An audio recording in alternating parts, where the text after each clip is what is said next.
kako ocjenjujete stanje u Bosni i Hercegovini u ovom periodu?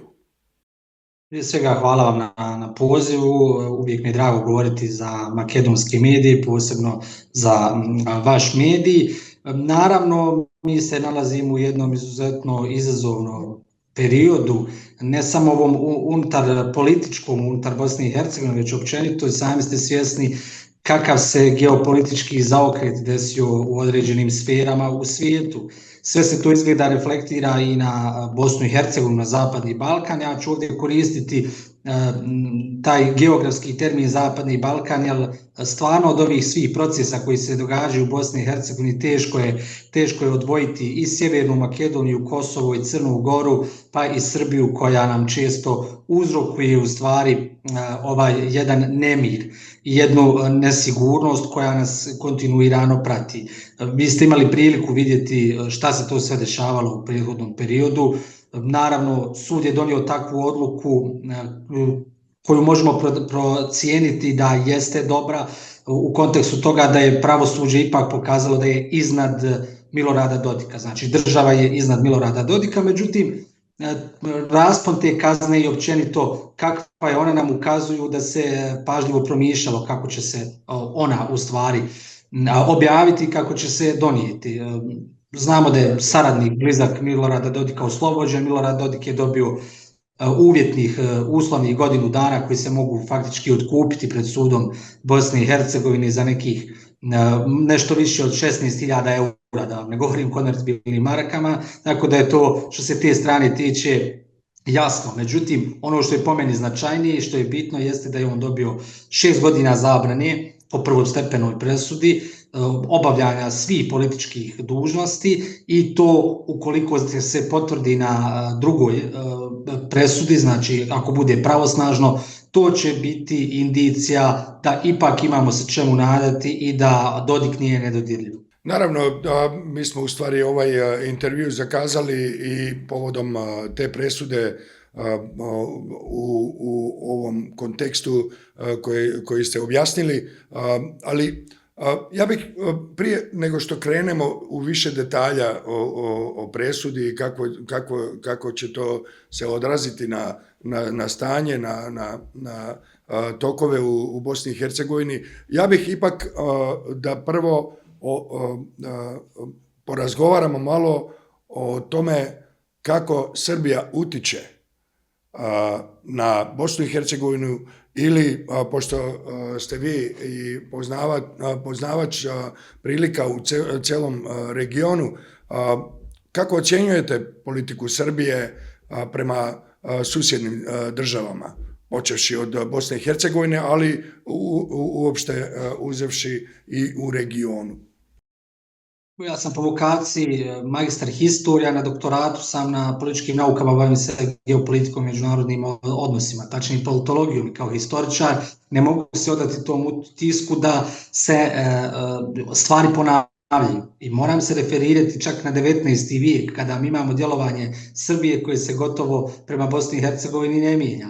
Uvijek smo imali te hegemonske aspiracije, ne samo prema Bosni i Hercegovini, prema nekim drugim državama, ali to je, možemo reći, zanimljivo prema Bosni i Hercegovini da mi iz decenije u deceniju, stoljeća u stoljeće imamo te aspiracije Srbije prema Bosni i Hercegovini.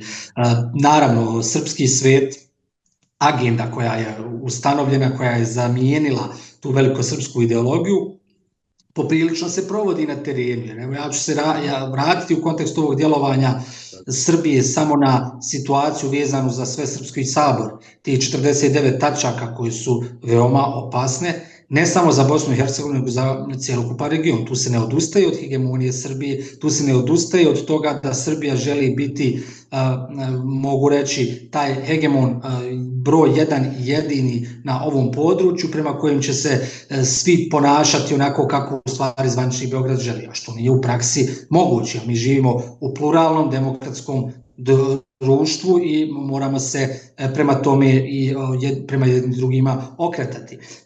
Srbija vjerno prati sve ono što se dešava u entitetu RS. Nekada mogu reći da mi Aleksandar Vučić djeluje kao da ne smije da ide u nekim stvarima do kraja, ali zato ima svoje egzekutore, Dačića, Vulina, Brnabić i ostale saradnike Đurića i tako dalje, koji će, kao evo i odlazeći premijer, reći tako neku radikalnu tvrdnju, neki radikalni stav, u stvari za kojeg Aleksandar Vučić stoji. On je naravno ponovio više puta da stoji iza Milorada Dodika, da stoji jednostavno iza svih tih aspiracija koje Srbija ovdje protažira, tako da ta uloga Srbije je itekako, mogu reći, u ovom trenutku jasna. Srbija se nije odmakla od 90. godina, samo ima sada jedan, možemo reći, soft metod, na nešto drugačiji način pokušava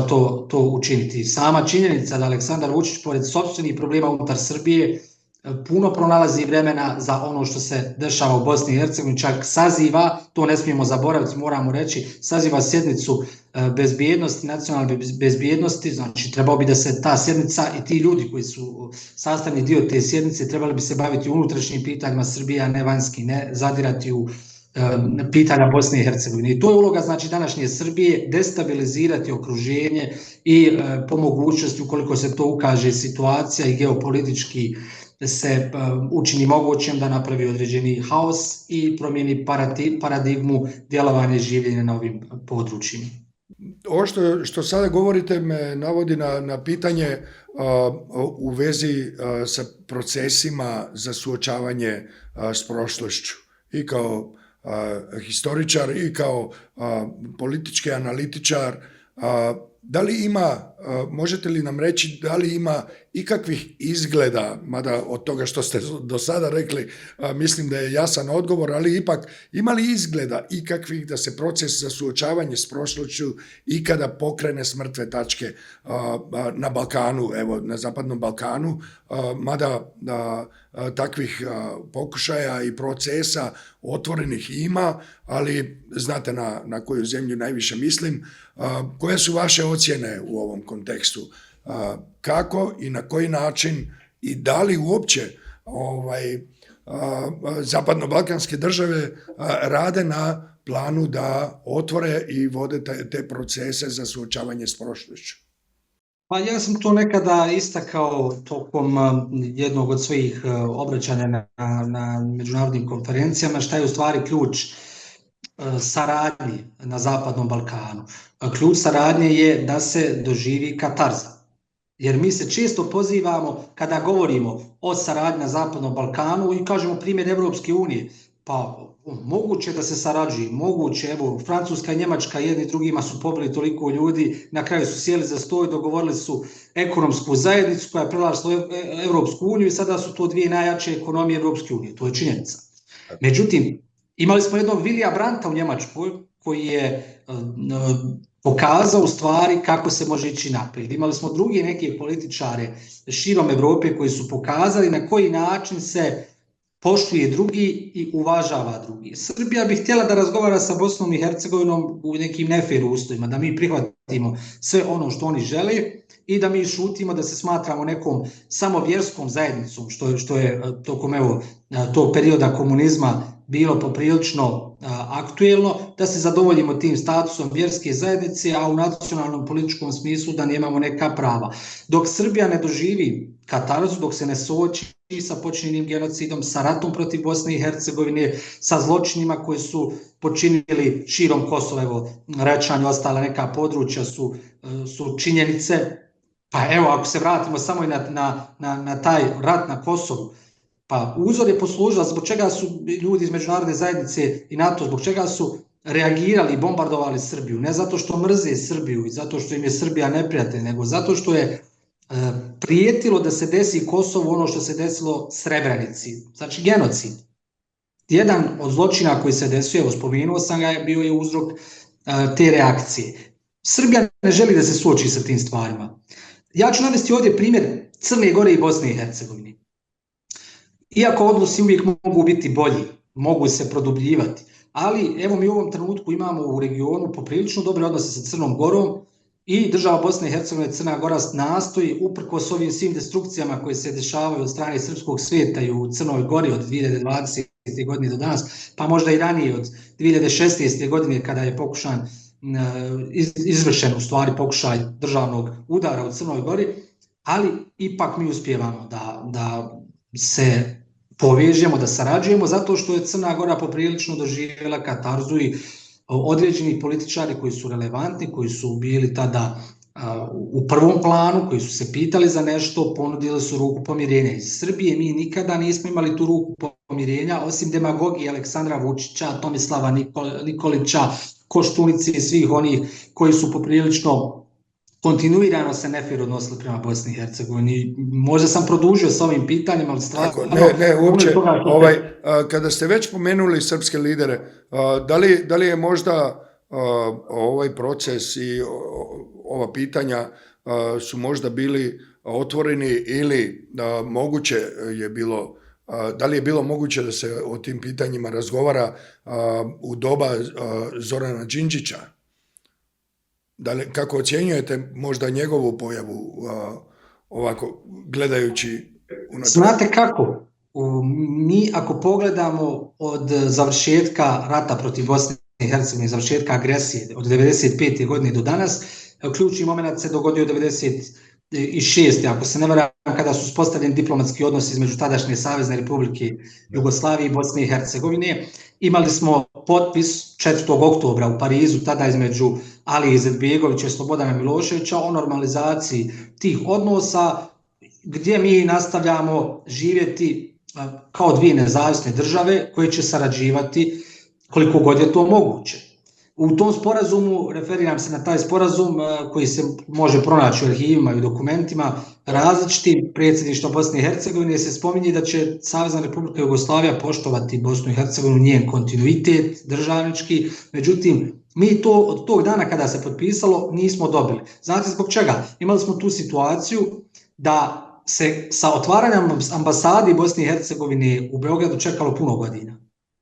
Jednostavno što se moglo uraditi za 24 sata, mi smo dobili tek za nekoliko godina i tu se pokazala ta iskvarenost tih lidera u Srbiji. Što se tiče Zorana Đinđića, njegovu politiku, iako je on imao poprilično zaokret u odnosu na tadašnje stavove režima u Beogradu, on je imao istovjetne stavove prema pitanju Kosova i Bosne i Hercegovine kao i taj režim. Ja ću se referirati na to da je on jedan od prvih tražio da se vrati vojska Srbije na Kosovo. Što se tiče Bosne i Hercegovine, on je uvažavao sve ono što je vezano za Republiku Srpsku i gledao je kao posebno područje, a ne kao područje koje je unutar Bosne i Hercegovine, koje je jedna administrativna cjelina. Tako da vjerujem da je bilo spremnosti da se nešto uradi, uradilo bi se. Međutim, evo, Đinđić kojeg tematiziramo je prekinut nasilnim putem u svom djelovanju. Šta bi bilo u nastavku njegovog djelovanja, pitanje. Međutim, evo, od tog perioda do danas mi nismo imali lidera iz Beograda koji je spreman da sarađuje na fer osnovi sa Bosnom i Hercegovinom, pa evo sada da kažem i sa Crnom Gorom, Kosovom, i možemo reći da je to jedan veliki problem gdje kontinuirano nemamo spremnost vlasti Srbije da se suoče sa realnošću i da kažu mi imamo nekoliko novih država koje su iz tadašnje državne zajednice Jugoslavije nastale i sada ih moramo podjednako tretirati i uvažavati, a ne odnositi se prema njima kao prema nekim podanicima koji trebaju da nas slušaju, a mi ćemo biti glavni hegemon. Nadam se da će doći neke nove snage, ali trenutno ne vidim niti jednog lidera koji je do sada bio da je mogao nešto bolje uraditi.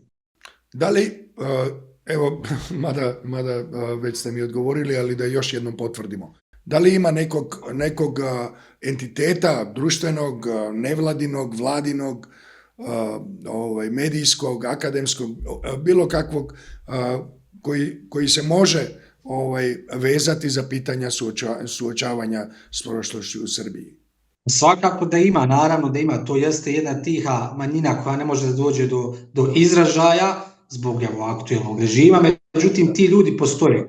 I u medijskom smislu imamo medije u Srbiji, čak i dnevne, koji poprilično trezveno razmišljaju o ovom cjelokupnom slučaju, općenito odnosima Bosne i Hercegovine i Srbije. Evo, ne znam koliko smijemo izreklamirati neki medij ili nešto, prije nego što ću prije nego što ću se uključiti u razgovor sa vama, kontaktirala me novinarka Dnevnog lista Danas iz Beograda da razgovaramo na sličnu temu i to znajući da se ja bavim međunarodnim odnosima sa jednog naučnog stanovišta, činjeničnog, koji možda ne odgovara javnosti u Srbiji, to me raduje da imamo takav, možemo reći, vid i medija koji će se suočiti sa prošlošću na jedan trezven, jedan način koji to pogoduje, ali sigurno u nevladnom sektoru od majki, žena u crnom i drugih nekih faktora, mi smo sasvim sigurno imali mnogi ljude koji žele drugačiju Srbiju, koji žele evropsku Srbiju. Ja se nadam sada u ovom aktuelnom trenutku koji je važan za Srbiju, gdje su dobili i možemo reći podršku od strane Bošnjaka Srbije. Samo se sjetite da tokom protesta imamo veliki broj ljudi iz Novog Pazara i Sandžaka koji su shvatili da je došao trenutak da se nešto mijenja u Srbiji, da Srbija promijeni paradigmu svog djelovanja i da to treba da bude proevropska zemlja, a ne proruska zemlja ili kakva već.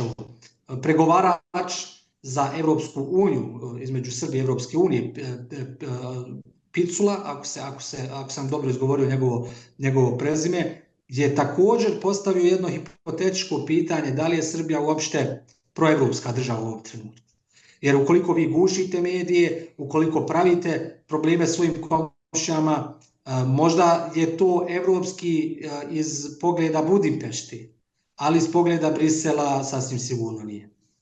Naš je prijatelj i sugovornik gospodin Dželal Hodžić jučer u intervjuju za Civil Media rekao da je država Bosna i Hercegovina porazila Dodika, da je on doživeo poraz od države Bosne i Hercegovine, da je pravda triumfirala i tako dalje. I nama je sada važno da vidimo kakve su reakcije u javnom, u političkom i u medijskom sektoru nakon presude Dodiku.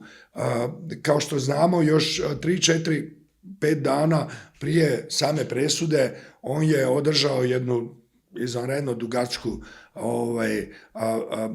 pres konferenciju u kojoj je govorio puno šta, između ostalog je zlokobno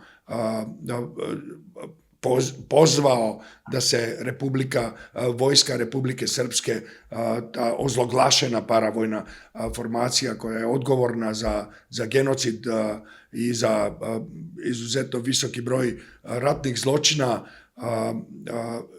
to je on u stvari prevalio preko usta, što je šokantno bilo u stvari. Bar za ljude koji poznaju bar malo historiju Balkana, to pozivanje je i zlokobno i šokantno i neprihvatljivo naravno. Ali kako vi ocjenjujete reakcije u javnom, u političkom, u medijskom sektoru u Bosni i Hercegovini, pošto je to naravno i indikator za toga o tome koliko je bosansko društvo kao društvo podijeljeno, polarizovano i kakvi su potencijali za tenzije dalje. Ja trenutno tokom svojeg doktorskog istraživanja bavim se jednom temom koja se tiče geopolitike Bosne i Hercegovine, unutrašnjim vizijama i vanjskim utjecajima. Ako govorimo o tim vizijama unutar Bosne i Hercegovine, činjenica jeste da mi imamo 3 različite vizije Bosne i Hercegovine. Nažalost, ali je tako. Ipak, među Srbima i Hrvatima imamo veliki broj onih, posebno među Hrvatima, mogu reći, koji su za Bosnu i Hercegovinu, koji su za državu Bosnu i Hercegovinu, koji su za multietničku Bosnu i Hercegovinu i njihovi se stavovi ne razlikuju od onih bošnjački, tako da kažem. Taj prodržavni bosansko-hercegovački blok postoji, ne govorim sad o ovom političkom smislu, nego općenito u javnom diskursu. Imamo ljude koji se zovu i Mirko, i Marko, i Goran, i Srđan, i Adnan, i Muhamed, koji su za Bosnu i Hercegovinu. To plastično vašim gledalcima želim pojasniti onako i to je činjenica. Mi imamo ljude koji koji se izjašnjavaju kao ostali, ali su za Bosnu i Hercegovinu. Što se tiče reakcija javnosti, također su podijeljene, mogu reći. Mene ovdje je u početku čudila reakcija od strane ovih bosansko-hercegovačkih zvaničnika bošnjačke nacionalnosti koji su prilično mirno sve ovo posmatrali. Javnost, mediji također ne prave veliku galamu, ali su spremni za svaki epilog. Što nije, mogu reći, bilo 1992. godine na sceni. Ovoga puta bošnjačka strana je poprilično spremnija u svakom segmentu. I bošnjačka strana je ta koja ne želi sukob, ne želi konflikt, ali želi očuvati Bosnu i Hercegovinu, državu Bosnu i Hercegovinu. Moram se sa vašim jučerašnjim sagovornikom tu složiti, koliko god možda zvučalo u našoj javnosti da je Dodik pobijedio zato što je kazna mala, zato što ima pravo otkupa i slično. Jasno je da se on morao pokloniti i pokoriti odluci suda. Tako je. Tako da jednostavno... On je izgubio na sudu. Da, ipak on je dolazio na sud i to je jedna činjenica. Znači da je ipak Bosna i Hercegovina iznad Milorada Dodika i za svakog građana.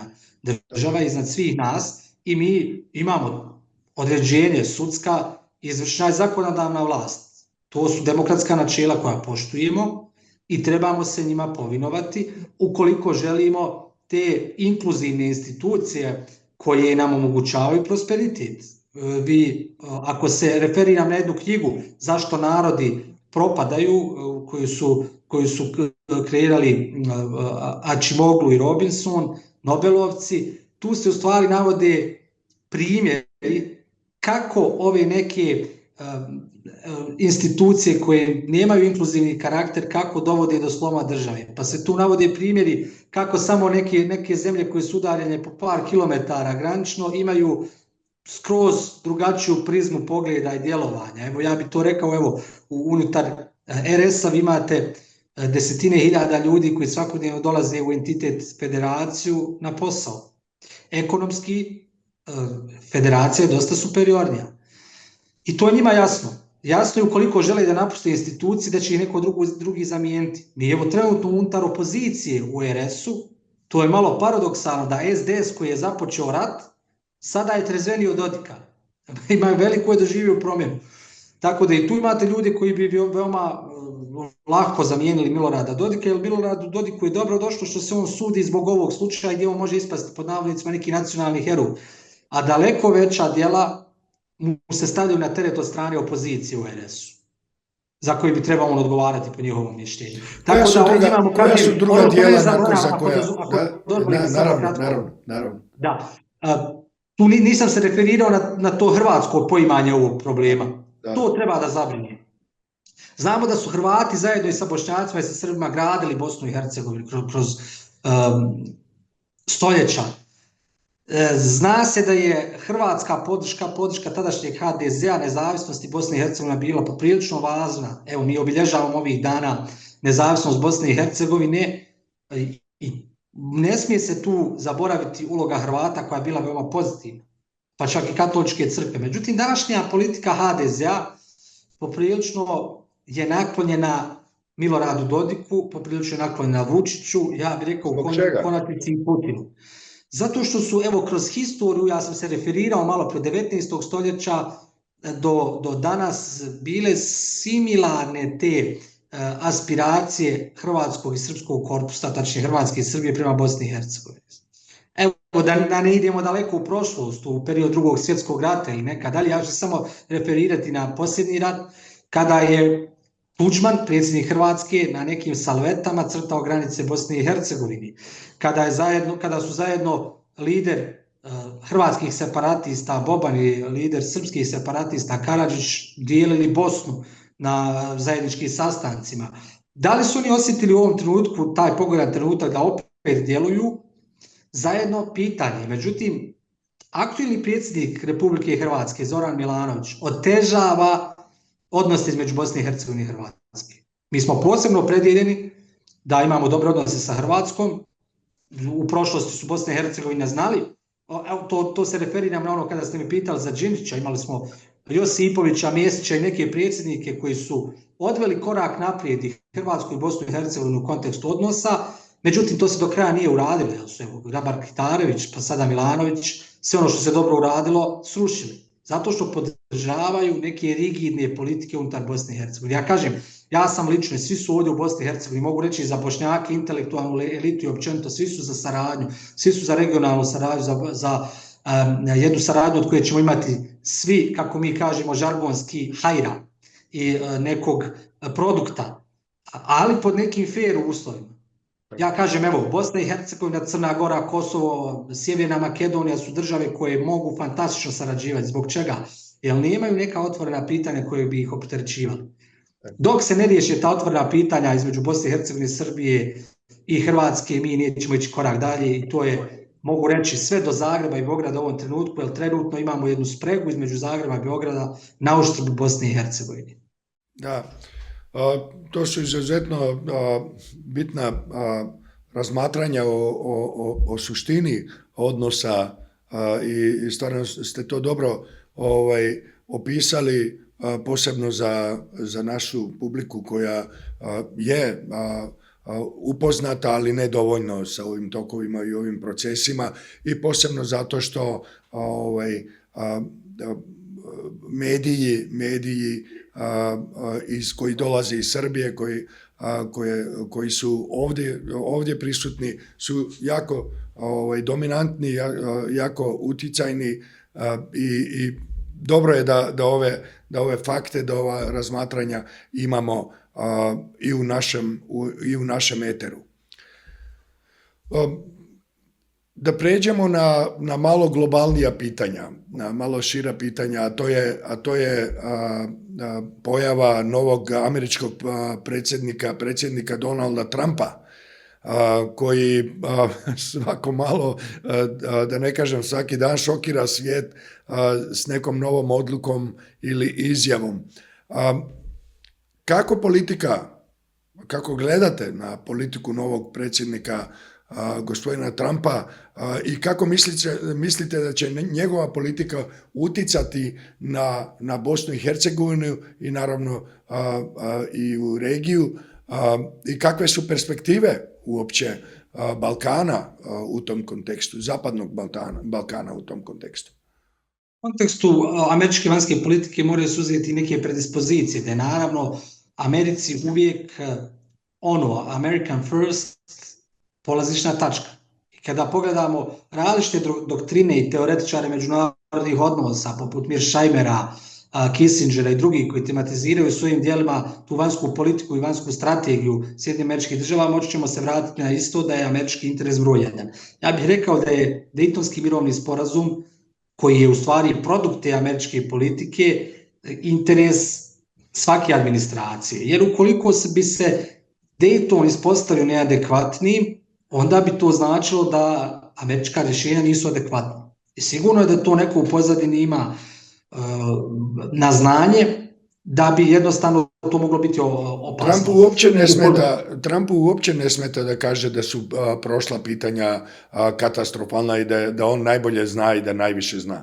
A to je tako. Trump, ja sam u početku vidio jednu trumpofobiju u Evropi gdje smo se mi svi ovdje prepali šta će biti, kako će biti, ali dosta toga se uspostavilo u stvari tačno da Trump, koliko god da on ne može promijeniti sada cjelokupnu paradigmu američkog djelovanja, ali da može napraviti tektonske promjene. Vidjeli smo to u kontekstu USAID-a, vidjeli smo to u kontekstu nekih, možemo reći, hegemonskih težnji prema susjedima, što nismo imali priliku gledati tokom 20. i ovog sada 21. aktualnog stoljeća, tako da su to neka bitna goruća pitanja.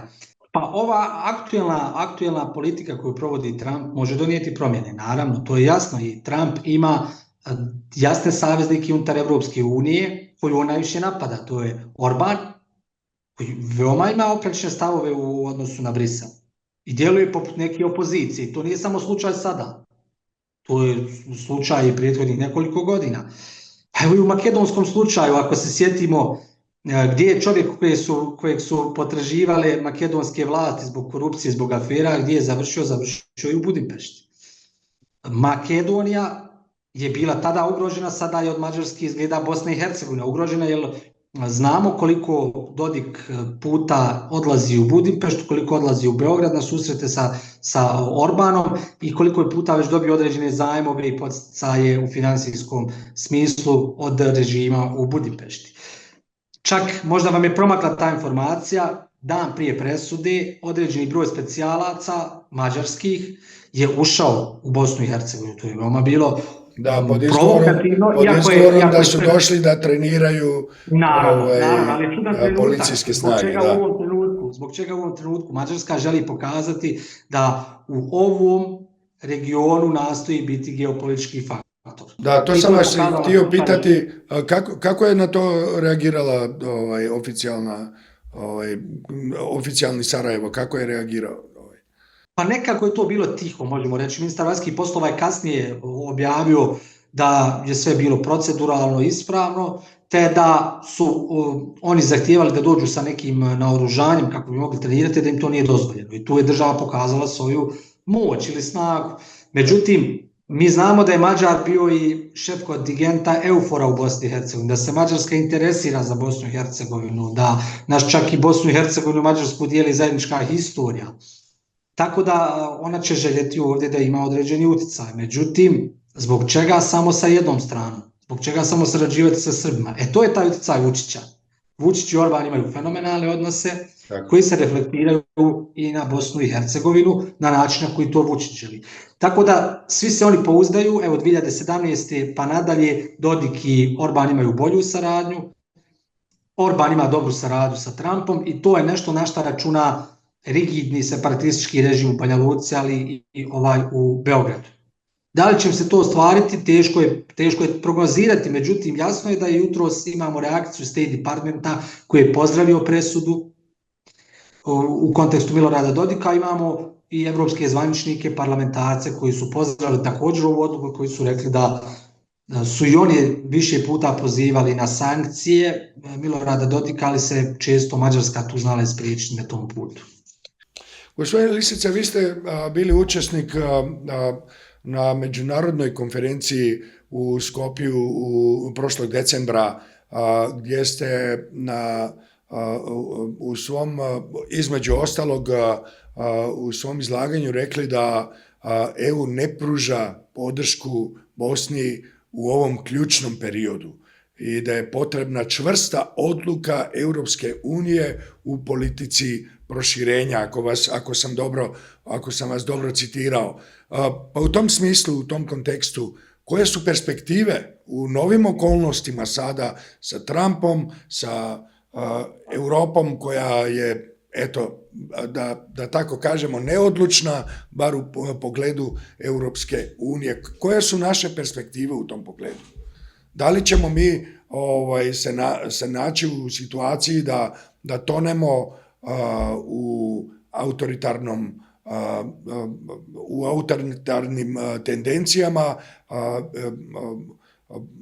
i suočeni sa hegemonizmom Mađarske, Srbije i tako dalje, i da jednostavno tonemo i u izolaciji sa svim tim tendencijama o kojima smo i pričali. Koje su perspektive Zapadnog Balkana? Pa mi smo mislili da je 2003. bila prekretnica i taj Solunski samit u kontekstu Zapadnog Balkana i pokazalo se da taj samit i općenito to zalaganje, taj europski zamah se nije pokazao poprilično uspješan. Zbog toga je samo Hrvatska ušla u Europsku uniju od svih tih država o kojima govorimo. Makedonija je zaustavljena negdje na pola puta, Albanija, Crnoj Gori se svako malo nešto spočitava, ali evo kažem najbliža, dok Bosna i Hercegovina ovisi od unutrašnjih, evo vi kažem, implikacija, odnosa, ali jasno je da Evropska unija ima moć, Evropska unija ima poluge i ukoliko nešto želi, to može uraditi. Ja ovu situaciju, ovu krizu vidim i kao šansu za Evropsku uniju. Evropska unija se može značajnije uključiti na ovom području. Podjednako i Bosne i Hercegovine, i Kosova, i Sjeverne Makedonije, može se poprilično više uključiti ukoliko je to u interesu, da ne izgubi geopolitičku moć na ovom području i svoj utjecaj, soft power utjecaj, mogu iskoristiti tu nezainteresiranost, možemo reći, američkog aktuelnog faktora i mogu se pozicionirati kao neko ko želi vladati ovdje u procesima. Uvjetno rečeno vladati, to govorim. Ali zato je potrebno imati i sposobne političare. Tako je. A ne možemo se sada osloniti na to, jer Njemačka je, vidjeli ste, pod jednim valom rasta desnice. Pitanje je kako će se formirati koalicija, ko će tu imati primat. U Francuskoj ne zaboravimo da je također desnica jaka. Kako će se to sve odraziti, da li ćemo opet imati taj interes Evrope? U slučaju Kosova je to bilo izraženo, znate, francusko-njemački plan. Često su Scholz i Macron imali određene vizije prema Zapadnom Balkanu, da li će se to sada pojačati ili će skroz stagnirati? Pitanje je u stvari šta Amerika želi od Zapadnog Balkana i na koji način ga vidi. Ne smijemo zaboraviti da je srpska strana puno lobirala, da su puno lobirali, a Trump je biznismen, Trump je trgovac. I on se tako postavlja prema onima koji mu imaju nešto ponuditi, on je blagonaklon. Ali jasno je da on ne može djelovati na 100 frontova. U kontekstu Ukrajine ima svoju politiku koja je diferentna, puno različita u odnosu na Europsku uniju. Njegovo viđenje susjeda je drugačije nego što to Evropa vidi, pa na kraju se može desiti da on potpuno Evropu izgubi kao nekog strateškog, mogu reći, stoljetnog prijatelja i saveznika. Međutim, 4 godine je mali period, on za 4 godine ne može sve realizirati. Šta je sa unutrašnjim stvarima? Sjedinjene Američke Države imaju određene unutrašnje probleme o kojima je u stvari govorio tokom kampanje. Vanjsku politiku nije previše tematizirao. Tako da jasno je da ćemo ovdje možda imati određeni promjena, međutim ja se nadam da one neće biti tektonske i da će u stvari shvatiti i Amerika i Zapadni Balkan da ukoliko su oni i Zapadna Evropa, da ukoliko se oni povuku sa Zapadnog Balkana, da će njihovo mjesto popuniti Rusija. A to onda znači da u srcu Evrope imamo jednog, možemo reći, igrača koji ako se domogne ovog područja, tako lako neće otići sa njega. To su pokazali, evo, i svojim akcijama u Crnoj Gori, koliko im je bilo teško zbog toga što je jedna malena Crna Gora ušla u NATO. Pa evo zamislite da na pola države Bosne i Hercegovine ostvare svoj neki veći utjecaj, ako i trenutno imaju svoj utjecaj na određeni način, ali ako bi potpunosti preuzeli poluge igre, to bi značilo narednih 100 godina neizvjesnosti za ovo područje i prekompoziranje određenih odnosa. Tako da ja vjerujem da Sjedinjene Američke Države i Evropa neće prepustiti ovo područje Rusiji i da će disciplinirati u konačnici Srbiju, koja je potpomognuta zapadnim mirovanjem došla u ovu poziciju kako danas jeste, a to je da je naoružana do zuba i da se i dalje ne odriče svog hegemonizma, iako je Vučić tokom boravka u Banja Luci od sinoć pokazao određene blaže stavove u odnosu na Dodika i ne želi, evo i na temu konfederacije koju je spomenuo Dodik, ne želi da se oglasi, tako da on balansira, svjestan da ima i velike probleme u svojoj avli, u Beogradu, u širom Srbije,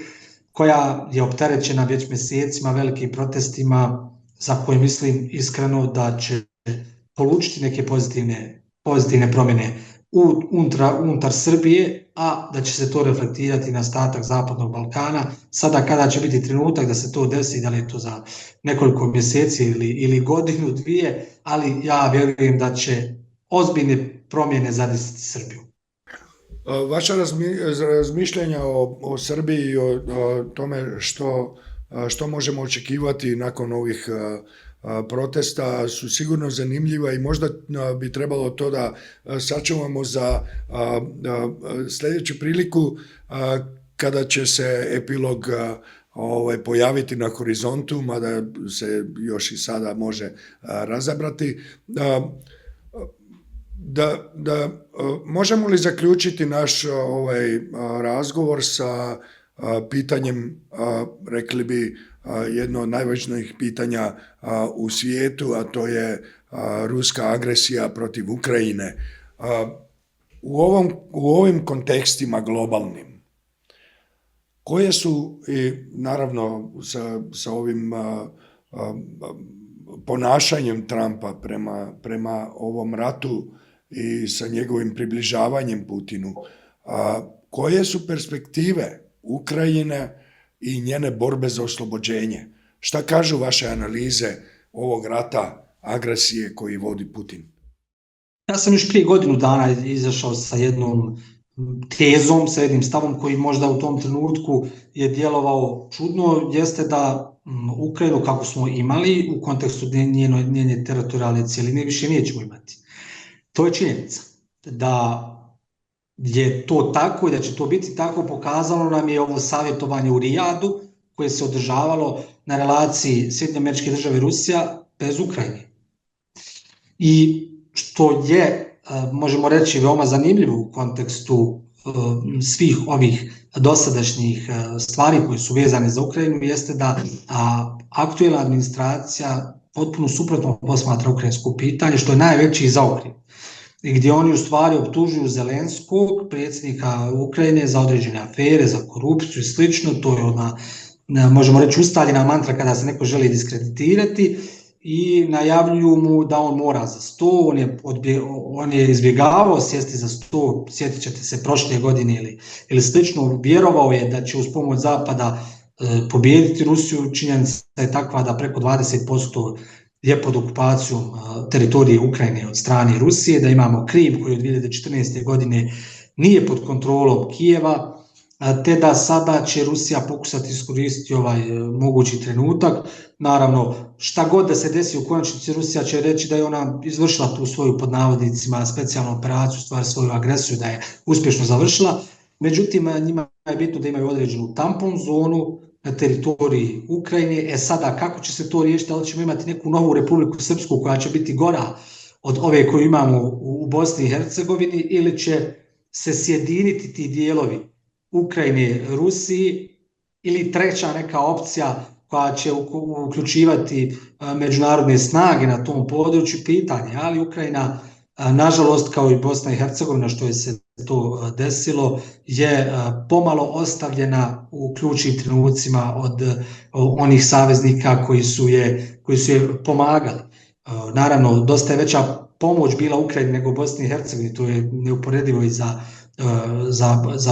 analizirati, ali jasno je da sada Ukrajina se može naći čak i u goroj situaciji nego što je Bosna i Hercegovina danas i neposredno nakon završetka rata, tako da tu nisam optimističan što se tiče Ukrajine da će to biti baš onako kako je američka prošla administracija, Evropska unija obećavala Ukrajini, prije da će to biti neko rješenje kojima, pod navodnicima, niko neće biti zadovoljan, ni ukrajinska ni ruska strana, ali itekako će to zadovoljiti Ruse u konačnici, ali i Amerikance koji poprilično sada razgovaraju o nekim rudnim nalazištima, mineralima sa Ukrajincima i ponavljaju tu Trumpovu ekonomsku viziju i tu trgovačku, možemo reći trgovački mindset koji podrazumijeva sa svakom državom, ukoliko želite nešto da dogovorimo, dajte nešto da trgujemo, da radimo ili da nešto uzmijemo od vas. To je skroz različito od onog što je radila Bidenova administracija ili neke druge administracije, pa čak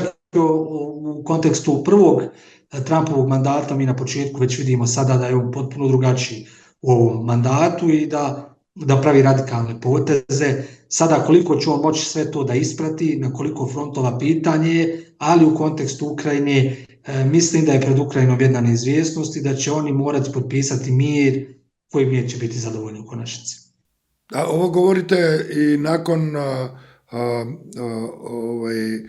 okupljanja 11 lidera, uključujući i kanadskog premijera Trudeau 24. februara, prije samo nekoliko dana, koji su rekli da će pomoći, da će podržati Ukrajinu koliko god to trajalo. To je već dosta puta ponovljena garancija koju daju lideri Europe, pa prije Trumpa i predsjednik Biden. Pitanje je koliko Ukrajina može izdržati pod ovim pritiskom, gdje imamo Trumpa koji kaže da će oni morati vratiti pomoć koju je dao. S druge strane, Zelenski to odbija, imamo odmah konfrontaciju. A također u kontekstu ukrajinskog pitanja, pitanje je koliko će evo i zemlje Zapadne Evrope, Evropske unije imati priliku da se pitaju. Sve to ima jedan veliki upitnik iznad cjelokupne situacije, zbog toga nisam optimističan i koliko god da trajalo, opet mislim da Ukrajina neće imati tu cjelovitu teritoriju, već da će imati neke ustupke koje će morati dati Rusije. Sada kako će se to prezentirati javnosti, kako će to biti administrativno riješeno, to je već pitanje nekog većeg dogovora, ali jasno je da ono što je bilo prije 2014. godine neće važiti za Ukrajinu, nažalost, i da smo tome sve bliže nakon što je Trump došao, a Trumpu jeste cilj da završi ovaj rat, a kako će ga brzo završiti nego da jednim kompromisom koji zadovoljava ipak Moskvu više nego Kijev postigne primirje. Zahvaljujem za ovaj intervju, želim vam svako dobro i naravno do sljedeće prilike kada ćemo razgovarati o novim aktualnostima. Sve najbolje. Hvala vama na pozivu, vrlo rado i radujem se naravno i susretu ponovo u Skoplju, u Sarajevu i želim da pozdravim sve dobre ljude u Makedoniji. Nadam se da će ova analiza barem malo pomoći u dekonstruiranju i razjašnjavanju pojedinih geopolitičkih procesa na Zapadnom Balkanu s fokusom na Bosnu i Hercegovinu. Također, zahvaljujem. Sve najbolje. Doviđenja.